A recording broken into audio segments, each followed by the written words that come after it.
धर्म स्नेही सत श्रद्धालु यहाँ पर उपस्थित आप सभी भव्य वर पुंडरीक पुण्यात्मा महानुभाव, आचार्य भगवंत समंतभद्र स्वामी द्वारा विरचित रत्न करंडक श्रावकाचार्य की वाचना में आज 59वें नंबर के श्लोक को देखेंगे। कल 58 नंबर श्लोक को देख रहे थे। उस श्लोक में विगत वाचना में आपने देखा अचौर्याणुवत के अतिचार, अचौर्याणुवत के 5 अतिचारों की चर्चा की, क्योंकि अतिचारों को जाने बिना उसका परित्याग संभव नहीं है। अब इस वाचना में ब्रह्मचर्य अनुव्रत के संबंध में चर्चा कर रहे हैं। जिस व्यक्ति को ब्रह्म स्वरूपी आत्मा का परिज्ञान हो गया है, आत्मा के बारे में श्रद्धान है, जो मानता है कि मेरी आत्मा अलग है, शरीर अलग है, शरीर के नाश से आत्मा का नाश नहीं होता, आत्मा शाश्वत है, शरीर नश्वर, शरीर के सुख के लिए, शरीर की सुविधा के लिए, शरीर को आनंद देने के लिए यह व्यक्ति जब अनैतिक कदम बढ़ाता है तब समझो अपनी आत्मा का ही घात करता है। आचार्य महोदय कह रहे हैं, यदि आप चिरकाल तक अपनी आत्मा में रमण करने में समर्थ नहीं हैं, यदि पूर्ण ब्रह्मचर्य व्रत लेकर के साधना नहीं कर सकते, आत्मा को परमात्मा बनाने का जो साधन है, जो मार्ग है, जो उपाय है, जो पथ है, उस पर नहीं चल सकते, तब कम से कम ग्रस्त जीवन में रह करके ये नियम तो अवश्य लेना चाहिए कि मैं अपनी पत्नी के अतिरिक्त अन्य किसी के प्रति न तो बुरे विचार रखूंगा, न बुरे वचन बोलूंगा, न उसके साथ निंद्य गलत चेष्टा करूंगा। स्वकीय पत्नी के प्रति भी आसक्ति भाव नहीं, वंश वृद्धि के लिए 4 पुरुषार्थ में काम पुरुषार्थ को लिया है, किंतु उसका आशय ऐसा नहीं है कि व्यक्ति भोगों का ही कीड़ा बन जाए, उस पाप पंख में ही लिप्त हो जाए। वह भी अवैध रूप से नहीं, अनैतिक रूप से नहीं, विधि पूर्वक वह अपनी पत्नी का वह साथ चाहता है, किंतु दूसरी स्त्रियों को माता, बहन या पुत्री के समान वह उसके प्रति व्यवहार करता है। जो उसकी स्वयं की परिणायु स्त्री नहीं है, जिसने उसे पति के रूप में स्वीकार नहीं किया है, जिसको उसने पत्नी के रूप में स्वीकार नहीं किया है, उसको वह बहन, पुत्री या मां के समान ही समझे। माता बहन सुता पहचानो। जो अपनी पत्नी है वह भी धर्म की प्रेरणा देने वाली हो, उसे भी धर्म की प्रेरणा दो। वह भी भोगों में आसक्त न रहे, उसका भी नरभव व्यर्थ न चला जाए, पापों का कारक न बने। आचार्य समंतभद्र स्वामी कह रहे हैं कि जो ब्रह्मचर्य अनुव्रत का पालन करने वाला है, वह ब्रह्मचर्य अनुव्रत का पालन करने वाला व्यक्ति पर नारी से विरक्त रहता है। चाहे वह पर नारी कुमारी है, चाहे किसी की शादीशुदा है, चाहे वह बाजारू स्त्री है, उसके प्रति वह आकर्षित नहीं होता, उससे विरक्त ही रहता है। क्योंकि एक ऐसा पाप है जिस पाप के कारण व्यक्ति की निगाह नीची होती है, व्यक्ति जीते जी मर जाता है, वह अपनी प्रतिष्ठा पर कलंक लगाता है, ऐसा लगता है उसका चेहरा श्याम हो गया हो। ऐसे पाप जब प्रकट होते हैं तब इन पापों का ऐसा मजाक उड़ाया जाता है कि उसके कुल वंश में भी लोग सहम जाते हैं। लोग कहते तुम्हारे पिता ने ऐसा पाप किया, ऐसा कार्य किया। तो ये पाप ऐसा घिनौना पाप है जिसके कारण व्यक्ति की आत्मा ही ऐसे मर गई हो। तो इस पाप से बचते हुए श्रावक ग्रस्त जीवन में रहते हुए ब्रह्मचर्य अनुव्रत का पालन करते हैं।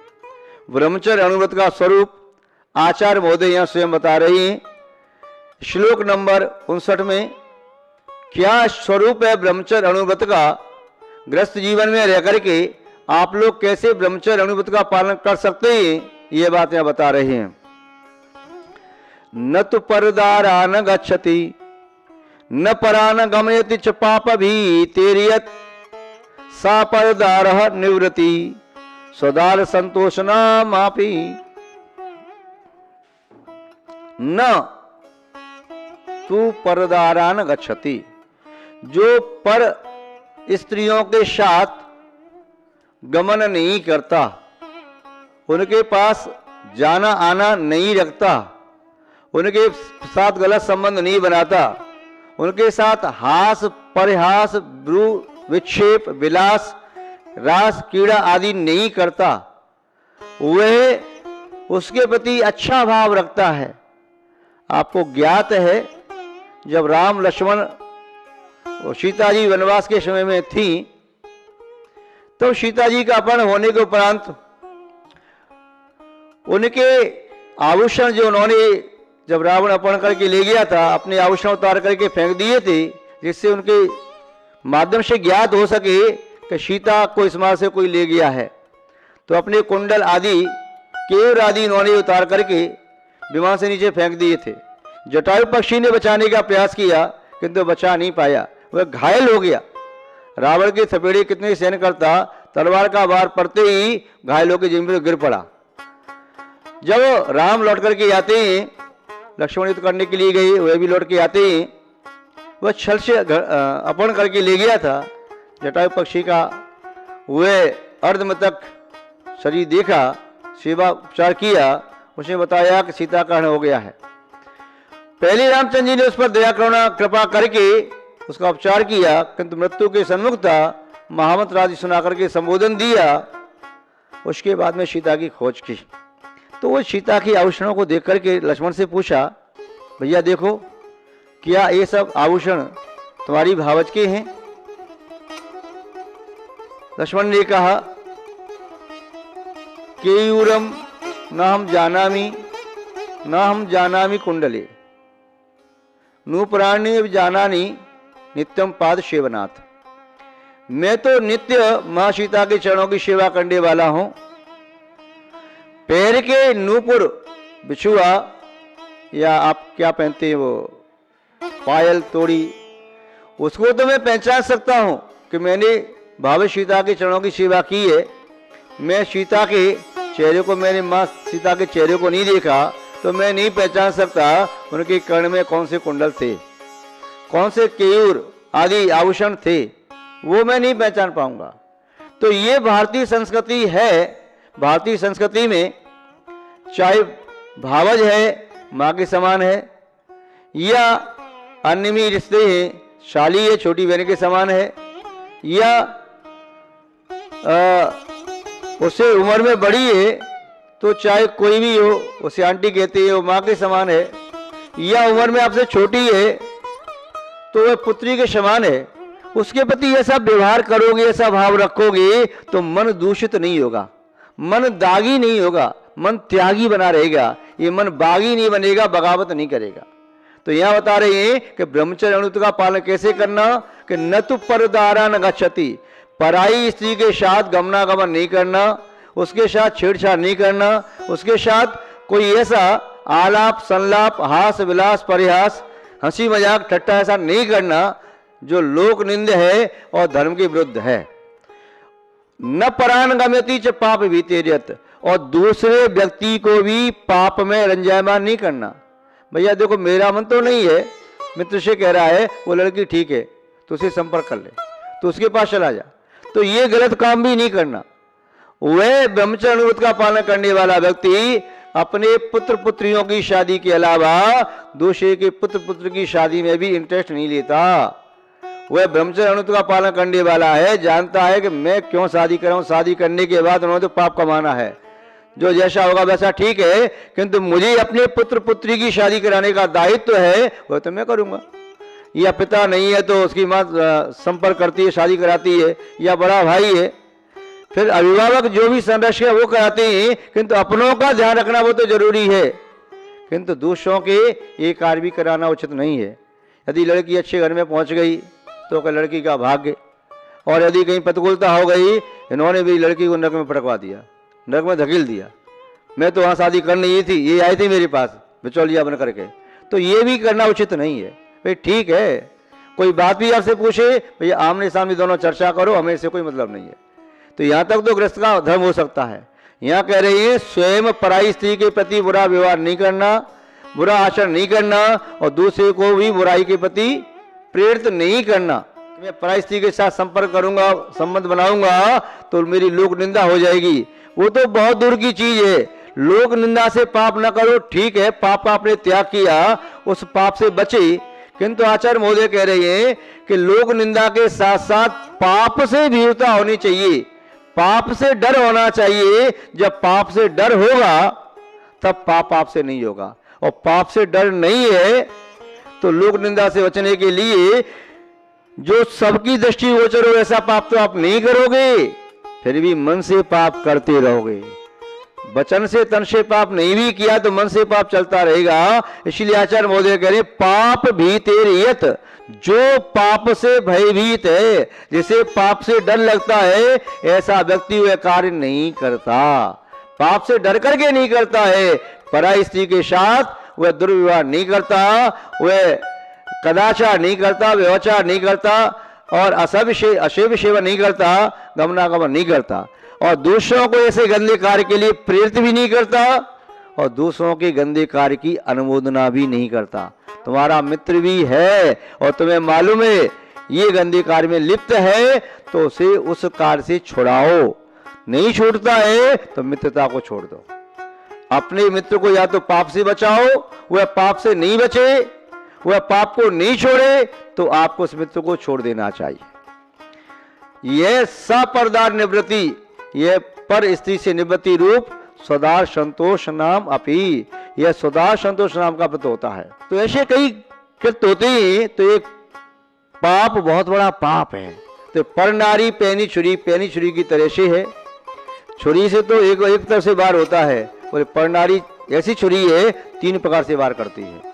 छुरी से वार चलो ऐसा हो जाएगा, यूं 2 तरफ से हो सकता है, नोक से हो सकता है, क्योंकि 3 प्रकार से कर रही है कि धन नासे, जो पर अंगना की रंग में रंग गया, वह कितना भी व्यक्ति अमीर हो, राजा हो, करोड़पति हो, अरबपति हो, उसका धन अब समझो पानी की तरह से बह जाएगा। क्योंकि उसकी संतुष्टि के लिए, उसके मन को संतुष्ट करने की पूर्ति के लिए उसके शरीर के साथ वह विलास करेगा, आनंद लेगा, और वह जो चाहेगी वह वस्तु ला करके देगा। तो चोर का आपको मालूम है, तो चोर अंजन चोर भी, जो राजा की रानी का हाथ चुरा के ला रहा था, उसकी चमक सैनिकों को दिखी, पीछा किया। अंजन चोर तो नहीं दिखा, किंतु हार की चमक दिखाई दे रही थी, तो पीछा किया, तो उसने हाथ छोड़ करके फिर आकाशन विद्या सिद्धि की।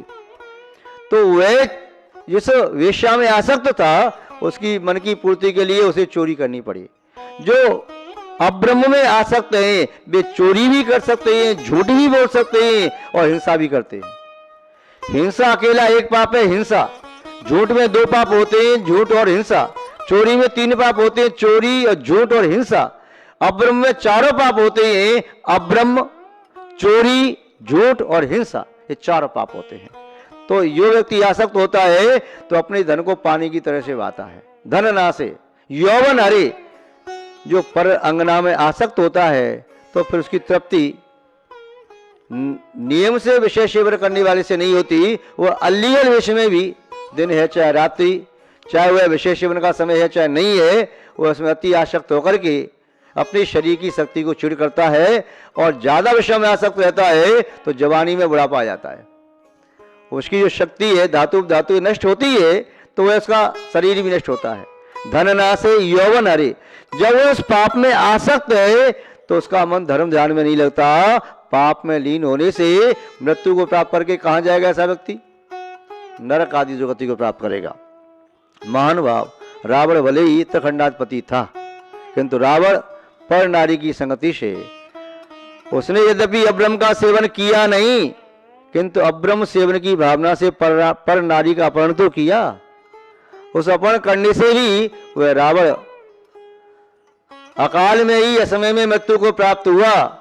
निंदा बदनामी को प्राप्त हुआ, कलह अशांति को प्राप्त हुआ, पूरा परिवार बिखर गया आंखों के सामने देखते देखते, और मृत्यु को प्राप्त होकर कहाँ गया? नरक में गया। चारुदत्त नगर श्रेष्ठी का पुत्र था, किंतु वह उसके काका के द्वारा प्रेरणा देने पर वह तो विषय भोगों को जानता भी नहीं था। शादी होने के कई दिनों तक तो उसे मालूम ही नहीं, अपनी पत्नी से बोला भी नहीं, स्पर्श भी नहीं किया। जब उसकी पत्नी की माँ सास आई, उसने अपनी बेटी से पूछा, बेटे क्या बात है, तेरे हाथ की मेहंदी अभी तो ज्यों की त्यों है। बोले पति ने आज तक मुझे छुआ तक नहीं, बोले तक नहीं, वह तो विषयों से विरक्त हैं। तब सास ने अपनी समझने को समझाया कि तेरा बेटा ऐसा ही वैरागी तो शादी क्यों की मेरी बेटी से। तो फिर उस चारुदत्त की माँ ने अपने देवर से कहा कि ये किसी भी तरह से मेरी बेटे को विषय में आसक्त करो। वह ले गया, नगर में घूमता जा रहा था, पहले वेश्या से कह के आ गया, सामने से हाथी आया तो वेश्या के घर में घुस गया। देखो हाथी आ रहा है, अपने बचाव करने के लिए वहाँ वेश्या की पुत्री ने उसे कुछ प्यास लगी तो पानी दिया, पानी में कुछ नशा वाली वस्तु मिला दी, जिससे वह नशे में सो गया। उसका चाचा छोड़ के चला आया, वह उसके साथ खेलने लगा। वह वेश्या कहती मेरे साथ क्या खेलते हो, मेरी बेटी के साथ खेलो। उसके साथ खेलने लगा, विषयों में आसक्त हो गया। 32 करोड़ स्वर्ण दीनारें वेश्या के चरणों में चढ़ा दी, वह भोग में समर्पित कर दी। जब घर में कुछ नहीं बचा, मंगलसूत्र भी आ गया, तब वेश्या ने, उसकी माँ ने उसे उठा के गटर में डाल दिया। तो महानुभाव, ये पाप निस्संदेह धन नाश यौवन हरे मरे नरक ले जाए। तो चारुदत्त भी उसके कारण, वेश्या कारण अपमान को, बदनामी को, निंदा को प्राप्त हुआ। महानुभाव, जीवन में ब्रह्मचर्य व्रत का पालन, ब्रह्मचर्य अनुव्रत का पालन कोई भी कर सकता है। यदि आप पंच अनुव्रत को नहीं ले सकते तो कम से कम ब्रह्मचर्य अनुव्रत को तो ले ही सकते हो। इससे जीवन सुखद और शांत में बनेगा। इस प्रकार आचार्य महोदय ने यहाँ पर 59वें श्लोक में ब्रह्मचर्य अनुव्रत की परिभाषा बताई। शेष चर्चा बाद में करेंगे, आज बस इतना ही। जय बोलिए श्री शांतनाथ भगवान की, परम पूज्य आचार्य गुरुदेव श्री विद्यानंद जी महाराज की, अहिंसा में विश्व धर्म की।